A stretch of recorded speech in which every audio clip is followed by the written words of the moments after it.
want to give you guys a big thank you as far as being flexible with your time with me tonight.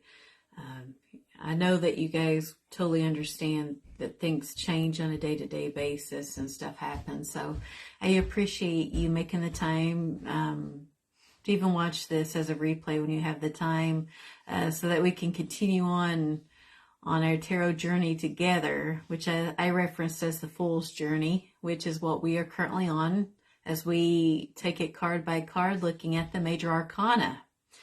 So yesterday we reviewed the Fool and different types of cards that symbolize the Fool, also known as the Seeker, which is known as Zero, okay, in the major arcana. Tonight we are about to delve into the number one major arcana card, known as the Magician. So I'm going to start things off with the classic card. And as I share what I know with you guys, I'm going to tell you kind of like what I'm referencing here. So this is the Giant Rider-Waite Tarot deck that I used last night. And again, it's really big. So I will be pulling cards from this so that it's more so easier to look at the detail of the cards as I talk about them. So I am going to be holding up the Magician card. I'll make sure you can see him as I talk about him. So this card shows a man. And again, don't worry about sex with tarot, male or female, it doesn't matter. It applies to both sexes. He is holding what appears to be, let's see here. It looks to be a staff of some sort that's lit on both ends, because at the table he's at, we have the wand, the chalice, which is also known as the cup, the pentacle, and the sword. Sword being all about air, which means communication and action. The cups, which are all about emotion. Pentacles, which are all about career, material possessions, money, and I also believe it's the relationship that we have to ourselves, being that we come from the earth. We come from women. This is where we come from. We are very much connected to the earth. So that's our pinnacle. And then this is our wand, which is all about creativity, passion, and drive, the things that excite us. So this is the very first individual the Fool encounters on his journey. And as the Fool, which would be me and you, okay, comes across this gentleman. In the background, it's very well lit. So it is not at all a very ominous background. It's a very bright, approachable background. And this gentleman is very well organized. He's got everything organized on his table. He's very confident. He's making direct eye contact at me and you. And as the saying goes, as above is below. Or actually it's as above, so below. And what that means is what we think, taking the actions necessary to make it happen and make it actuality, make it exist. Okay. So this gentleman is taking all of his knowledge and skills and experiences and having an effect on these things to manifest the reality that he wishes to have in life. Also, it could be seen as alchemy, turning one raw substance into something else. And so before the Fool makes this very long journey through the major arcana as he evolves, he or she, of course, evolves and grows as a person, he comes across this magician. He's like, hey, come spend time with me. Let me familiarize you with these suits that you need to be, aware of on your journey, so that you know how to analyze, think on these things, and grow as a human being from them, and to continue to evolve to your best self and to manifest your goals. And as a result, a beautiful garden, just full of these beautiful flowers all around him. So this gentleman knows what he's doing. When you see the magician, it can mean like two different things in a reading. So when you're picking, say, more than one card based on what your spread tells you, the magician could be you. You could have the skill set, knowledge, and so forth, and experience to where somebody is seeing you as the magician. Like you're like saying, hey, I've been there, done that. I don't want you to repeat the same mistakes. Let me help you. Or on the opposite side of things with this, it could be that you're encountering somebody who's a mentor to you. And so when you think of mentors, you think of, say, your parents, possibly, teachers, work colleagues. These are people that you hold in high esteem. You revere them. You ask questions of them and see them as a resource. They are the magicians. And in life, we have more than one magician. So above his head, okay, so you're seeing the number 1, being he's the first card of the major arcana. The infinity symbol, meaning that this is a never-ending thing on our journey that is life until the day that we all, at some point, will die. We will encounter various mentors and we will be mentors to others.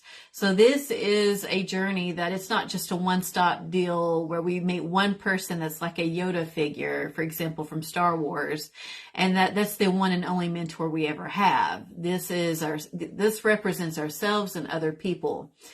Around his waist, you see a snake, and this means that it's symbolic of healing. He has the know-how to be able to help others and to heal them, which I really feel ties in well with our candle today, being that on a separate post, I talked about blue candles and their significance. If you haven't checked that out, please do so. So like in the modern age, there is the caduceus. I hope I'm pronunciating that correctly, with the snakes that go around this staff, which is often utilized referencing people in the healing healthcare profession. So this gentleman has that, and also snakes are seen when they have that nice long shed. It's like a sock coming off them. They're continuously, their whole lives, having these sheds, which are painful and uncomfortable. They're very irritable during this change, but then it slides right off, and these snakes grow into longer, bigger creatures, with this nice new coat of skin. As humans, that's what we're doing all the time. We're always growing and changing. So this is your old school classic card from the Rider-Waite-Smith deck. So now I'm going to review some cards from other decks. So I'm about to show you one magician here. So in this card, you're seeing a figure. It appears to be a man who is a tree. And this is not a small tree. It's a rather big tree with a lot of many deep, thick roots. And between his hands, if you check those out, there's this circular symbol of sorts. And within that is like the infinite. This is all knowledge. All your questions are within this symbol here. All this truth that we're always looking for in life. And he, again, is forward-facing, looking directly at us. And towering from his head are all these little branches.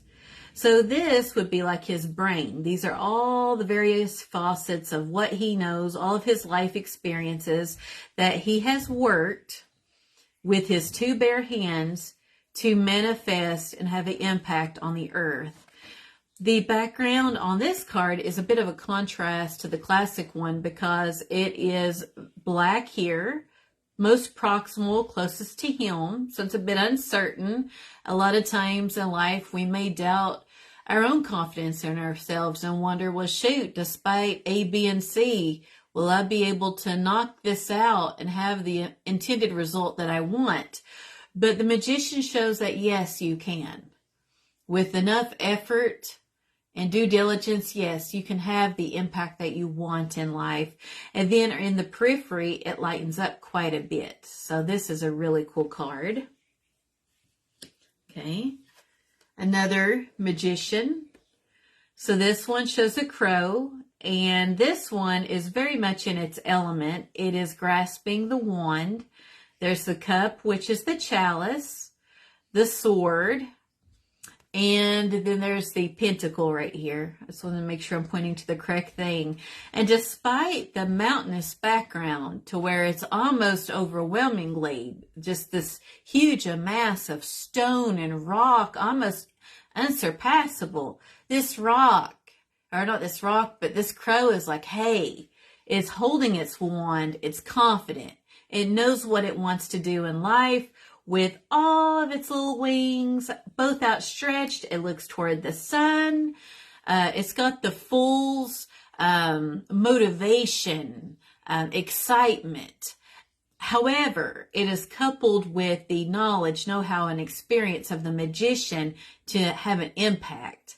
To have a truly beautiful thing to where the crow, what it wants to manifest, will manifest. And then the sun, despite the clouds even look beautiful lined with the sun, showing, yes, this is achievable, this is doable. So the last card that I'm going to leave you for comparison and for thought would be to, again, reflect about the importance of having your cards when you start reading tarot, to be based in the Rider-Waite-Smith. And I'm going to take it again from the Hush deck, which I think is beautiful. I understand the deck, given I've been reading for years now. But again, I would not recommend this deck to a new person, okay? Here is the Magician. So we have a lady, and she is comforting a wolf, okay? So around her, there are white candles that are lit around them. The wolf, it's unsure because here is like the hind leg. And then it's almost like it's got its arm draped around her. We're not sure just by looking at the picture if it is wounded, if it's like a way of showing affection toward her. We are not sure. What we do have is with her, again, we have that confidence, that direct eye contact. We do not have the infinity symbol, nor does she have a snake going around her waist. Nor do we see the suits of the tarot that we were conversing about. And in the sky, it's almost like that may be like a wolf spirit. This may be some other spirit as well. It doesn't look welcoming. It might be a dragon of some sort. I'm not sure. With scope, or not scope, but smoke escaping its mouth. Around the lady and the wolf, there does appear to be different things lit with fire. So, in tarot, wands are synonymous with fire. Pentacles are synonymous with earth. Let's see here. What else do we have? I do not see a cup here. So we don't have that. And I am not seeing swords either. So unless you look very close into this little skull, there seems to be like a little skull, like a sword there. I'm not sure you can make that out, but it would be easy enough to miss. So even though it's a beautiful card, it reflects this lady being very protective and confident, and she may be helping that wolf, mentoring the wolf to help ensure its survival. She may even be learning from the wolf. The wolf could be doing things that she's observing and growing from. This is a sharp contrast to the other cards that are very much similar to the classic Magician. So this is why, again, you need to do your research with your decks before purchasing. I would when you're new and you're learning, don't do a quick buy because, I mean, I think they're worthwhile investments. They're like works of art, but it'd be a shame for you to buy a deck and then not be able to really start learning and reading with it. So again, be thorough and do your research. And I did make a really pretty blue candle, which I will share with you guys. I didn't make this candle. This is one of the candles that I got from Pathways. But I just took my flowers and I put the flowers around it with my rocks. I did make a video. I was listening to a meditation while I was doing my candle work. So I will share that to my candle post in case you guys would like to watch it. And I would just maybe recommend for a couple minutes, maybe stare at that, little video, or even better, get your own candle and light it. And like I mentioned in my other post, no matter what your religion, your faith, just stare at that beautiful flame and utilize your senses to take in your environment. And at least 5 minutes a day will do wonders for your mental health. And you have this beautiful, nice candle that you can adorn however it moves you to do so. So I will continue to show up. I'll plan for 5:30 tomorrow. As we keep delving into the major arcana, I will post, and I will also continue posting about candles. And yeah, that should be it for tonight. Short and sweet as we make this fool's journey together. And if you have any comments or questions, I value what you think. Feel free to share it in the comments. And I hope that you all have a lovely evening and get a lot of good time in, still getting your hermit time in because it's still very much the winter time, even though it's a new year. Ease into this new year with that energy. Take care of yourselves. And I hope you get a good night's rest and have a wonderful day tomorrow. And I'll see you tomorrow. Bye.